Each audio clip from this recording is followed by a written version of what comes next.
Good morning. This morning we're joined by dozens of survivors of sexual abuse by Robert Anderson. But these brave men and women are also victims of abuse by the University of Michigan. These survivors, dozens of them, were students, athletes, and members of the public who trusted the University of Michigan to protect them. Some of these brave men played football at the university in the 70s, 80s, and 90s, and won national championships for the university. They filled that stadium over there. These brave survivors are the University of Michigan, and these survivors demand accountability and transparency from the University of Michigan. The University of Michigan has failed to acknowledge its own failures, but rather only pointed the finger at Robert Anderson. The university has failed to apologize for their coaches, athletic trainers, athletic staff, other employees at the university, doctors, therapists, counselors, and members of the administration who failed to act despite decades of reports of Anderson's conduct. The university also promised transparency to these survivors. The Wilmer Hill report failed to provide the full truth of Anderson's abuse and, more importantly, Michigan's failures. These survivors call upon the Board of Regents, who have a meeting tomorrow evening, to cooperate with the Attorney General's office for a full and complete investigation. These survivors demand accountability and transparency from the University of Michigan. With me this morning are a number of survivors of the University of Michigan and Robert Anderson. The first one I would like to welcome is Plaintiff EB17.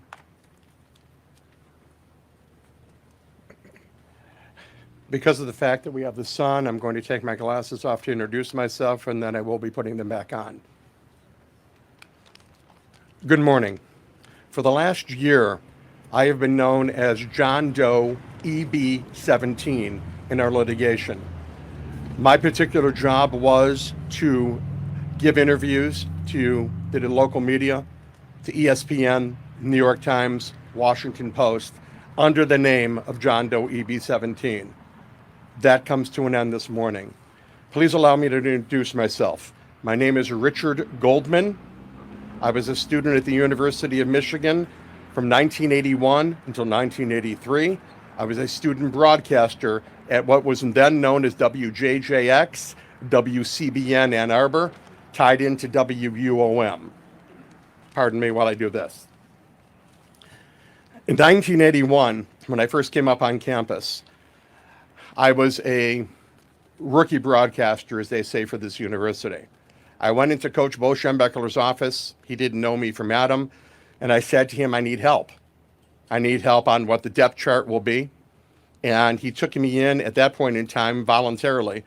And for the next 3 years, treated me as if I was one of his members of the family and his son. Late in 1981, I came into Bo, and I was sitting with him, and I had suffered for many years with migraine headaches. Bo saw that I could not see him literally across his desk, immediately suggested that I go to Dr. Robert Anderson for one thing and one thing only, to get a referral to the university hospital to find one of the particular doctors or experts that could help with the migraines. I went to see Dr. Anderson. And when I went to see Dr. Anderson, obviously there's difference in body parts between one's head and one's below. I'm not going to even describe that today. He decided that in the middle of the conversation that I was having with him to get a referral, that he was going to reach down and grab what in Yiddish we would call the beit seam. That's the only way I'm going to put it today in front of the media. I immediately went back to Bo after walking out of his office. I did not get a referral, because I just felt something was wrong. And I went into Bo and I said, this just happened. The employee that Bo was said, go to Don Canham, who was his employer as the athletics director. I went into Don Canham's office, said, something's wrong. He sat there and stared at me, said nothing. Let's fast forward to 1982. The migraines were still there. Schembechler again, and foolish me, said, you got to get to Anderson because he has to give you the referrals. Okay, this time he tried to do a physical exam and started pulling my pants down, and I pushed him away and walked away. Went back to Bo's office, same thing. Go to Don Canham. Went to Canham's office. Told him the same thing. He sat there as silent as the media is looking at me today. 1983 is where it all comes to a head. In 1983, I went into Anderson's office to meet with his then whoever secretary and said, look, the migraines are bad. I've had a referral. I've been on a particular medication. That medication was just yanked from the market because they found a cocaine derivative in it. We got a problem. Well, he calls me into his office, and the first thing he does before he says a word is says, lie down on the table, I'm going to do a physical. The answer is go to hell. Because there's not a chance in hell that I'm going to let him go to my nether regions when I have a migraine. This time, I marched back into the sports information area, marched past it, went to the athletics office, bypassed Bo's office, went into Canham's office, slammed the door, and said to him, quote, what in the hell? It's been 2 years. Obviously, you've done nothing. He just tried to do this to me. The first time in 3 years, he spoke to me and told me to go F myself, quote, unquote. At that point, I walked out of his office, slammed my hand literally on the wall where Schembechler's office was near. He came out. He said, what just happened? I told him.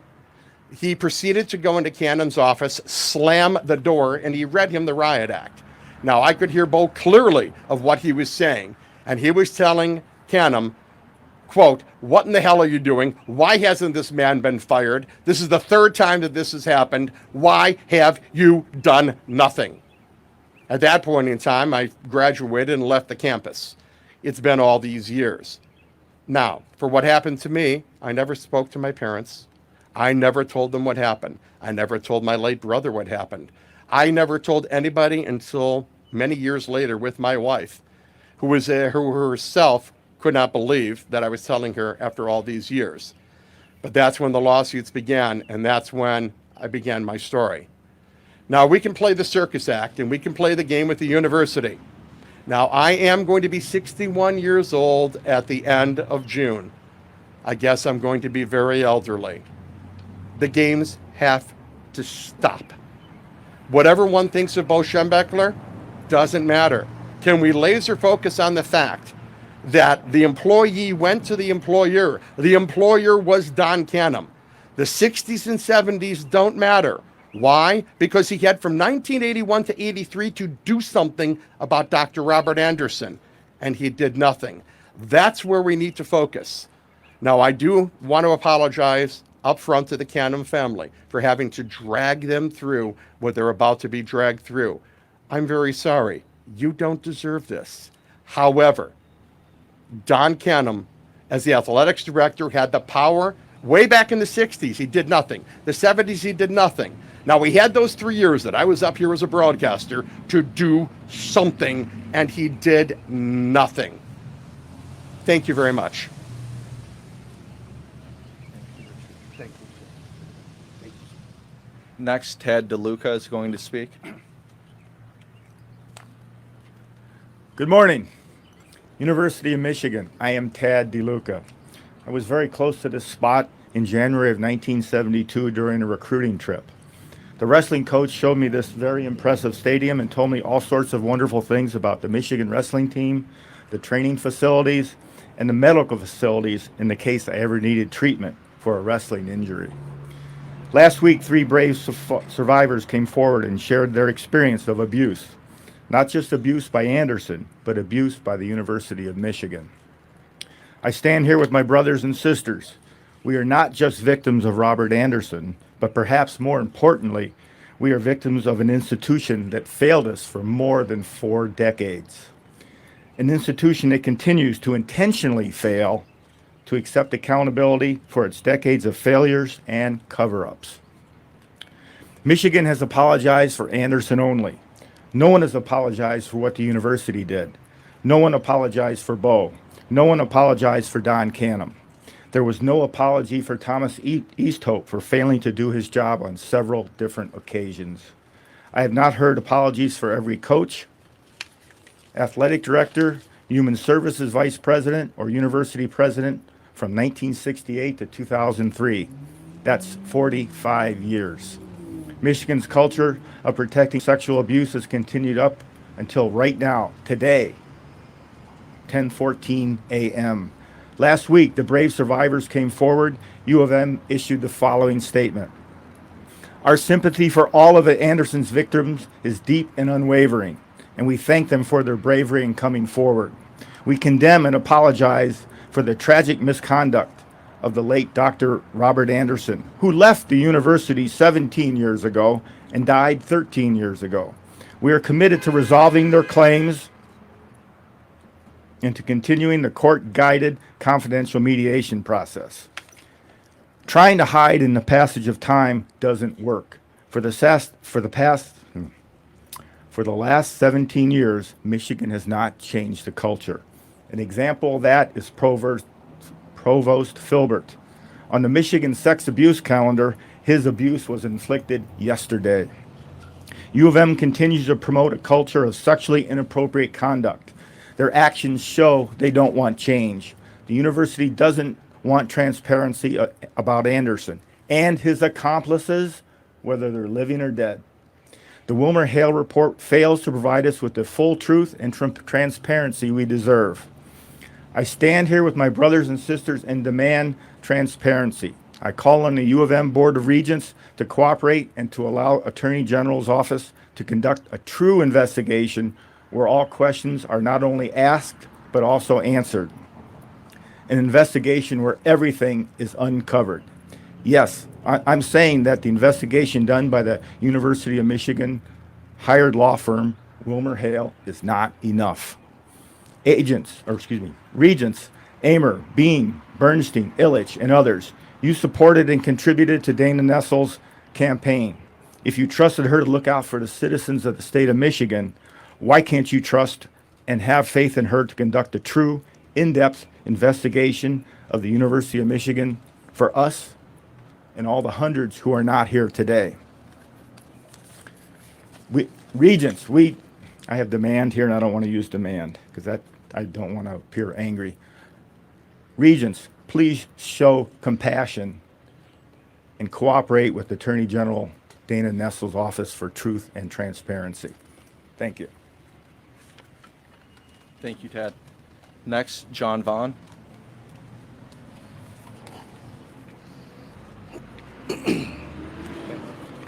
My name is John Vaughn. I attended the University of Michigan from August 1988 to January 1991 as a student athlete, member of the football team. Like many others before and after me, I was ruthlessly, repeatedly, and regularly raped by Dr. Anderson at least 45 times. But I'm not here to speak about that today, about Anderson's abuse of hundreds or even thousands of students and athletes. I'm here to demand a call to immediate and specific action with transparency, accountability, and full investigation by the University of Michigan, the leadership, the Board of Regents, the Big Ten Conference, and the NCAA. I speak today to University of Michigan students, parents, athletic sponsors and boosters, investigative journalists, and most importantly, my Michigan man brothers and other survivors of the largest, most insidious conspiracy to cover up rape, sexual abuse, grooming, and gaslighting of the truth in the history of sports. Today, we go from victims who suffered abuse to survivors who take action. The following 3 points are an immediate call to action for the University of Michigan Board of Regents. 1, as events of the past 50 years have demonstrated, the University of Michigan, the Big Ten Conference, and the NCAA simply cannot be trusted to protect the young, vulnerable lives of either students or athletes. Today, the 3 organizations must contribute $50 million each, totaling $150 million to provide the seed capital for an independent nonprofit specifically created to eradicate the enabling and institutional complicity which results in the culture of abuse and rape against both students and athletes at the University of Michigan and the other Big Ten universities. This effort will begin in the Big Ten, but when the programs are mature, they can be utilized by other university associations and athletic conferences.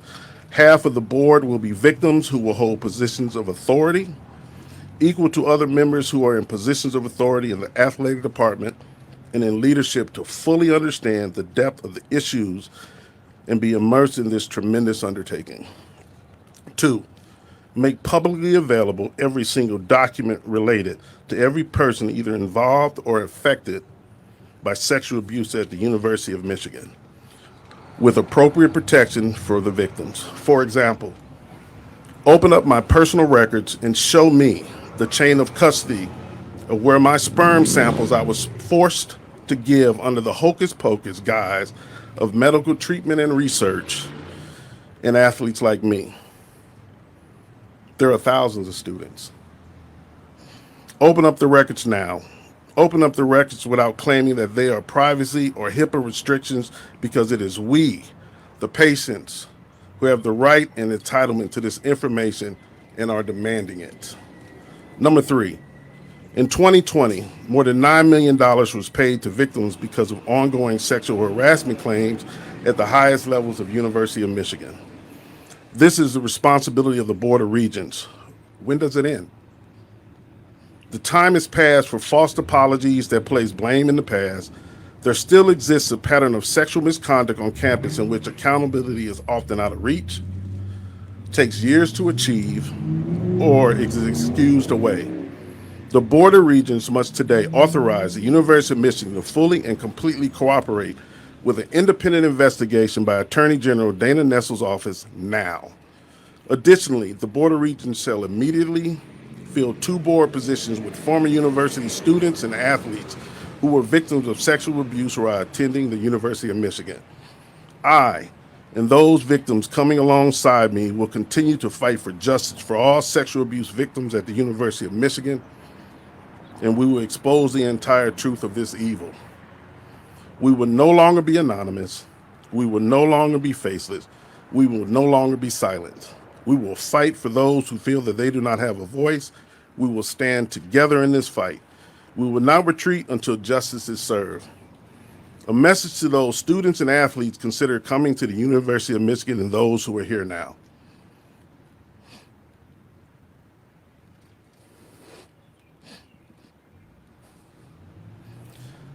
Don't let the university and its monsters steal your talent, your life, and most importantly, your dreams and your name. A message to the athletic boosters, financial supporters, and corporate athletic partners of the University of Michigan. Is it worth your good name to contribute your dollars and resources to the University of Michigan, who thus far have been unwilling to be truthful, accountable, and compassionate to the extraordinary number of sexual abuse victims who were and are in their care? Is the action of opening your wallet worth the inaction of the University of Michigan in failing to protect students and athletes for the sake of money and medals? Is it worth it to you to be a co-conspirator with the University of Michigan and turn a blind eye to hundreds of young men and women who were sexually assaulted? And finally, what the University of Michigan did not kill me. It was hellish experience, but I am alive. The naive teenager who was recruited to Ann Arbor in 1988, now standing here before you in 2021, is a man, a Michigan man. So Board of Regents, so the University of Michigan, say my name. Because the time is now for all of you who have been abused here to speak up for justice. We will speak. Because every victim matters. I matter. I am not John Doe. I am John Vaughn. Thank you. Thank you, John. I want to thank all of you for being here today. More importantly, thank you to all the survivors here with us today, showing their support and refusing to be silenced, and all the survivors out there as they deal with the events that took place and help us as we move forward to hold the university accountable. Thank you.